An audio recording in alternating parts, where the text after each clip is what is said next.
సముద్రయాన్.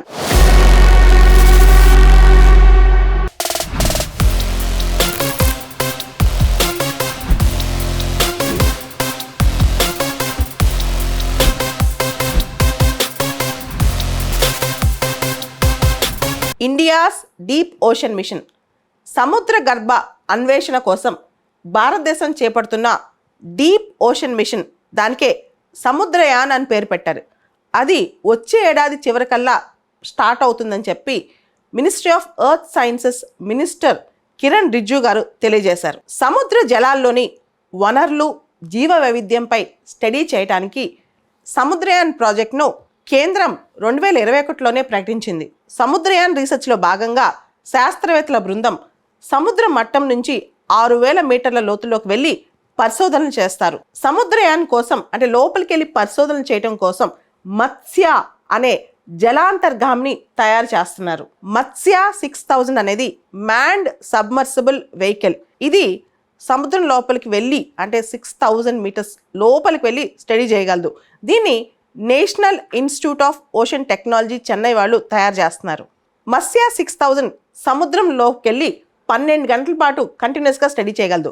అత్యవసర పరిస్థితిలో 96 గంటల వరకు కూడా ఇది సముద్రం లోతుల్లో ఉండి స్టడీ చేయగలదు. సముద్రం లోతుల్లో 5000 మీటర్లు దాటి కిందకి వెళ్ళి పయనించిన దేశాలు కేవలం 5 ఉన్నాయి.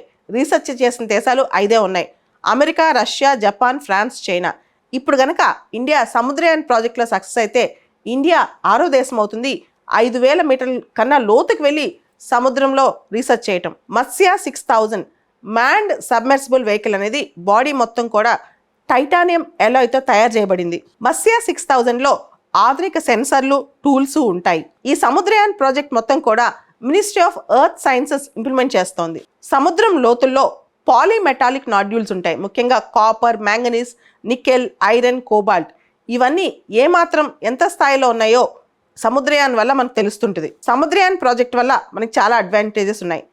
Deep sea mining, deep ocean survey, development of ocean climate change advisory services, కొత్త కొత్త టెక్నాలజికల్ ఇన్నోవేషన్స్, సముద్రంలో ఉన్న ఇంధన వనరులు, కొత్త టెక్నాలజీస్ సంబంధించిన అంశాలు, అతి ముఖ్యమైనది మెరైన్ స్టేషన్ ఫర్ ఓషన్ బయాలజీని ఎస్టాబ్లిష్ చేయటం. ఇవన్నీ కూడా డీప్ ఓషన్ మిషన్ లేదా సముద్రయాన్ యొక్క ఆబ్జెక్టివ్స్. ఇక్కడ మనం ప్రత్యేకంగా గుర్తుంచుకోవాల్సింది ఈ డికేడ్, ఈ దశాబ్దాన్ని యునైటెడ్ నేషన్స్ వాళ్ళు అంటే 2021 నుంచి 2030 వరకు ఈ దశాబ్దాన్ని UN వాళ్ళు డికేడ్ ఆఫ్ ఓషన్ సైన్స్ అని చెప్పి ప్రకటించారు.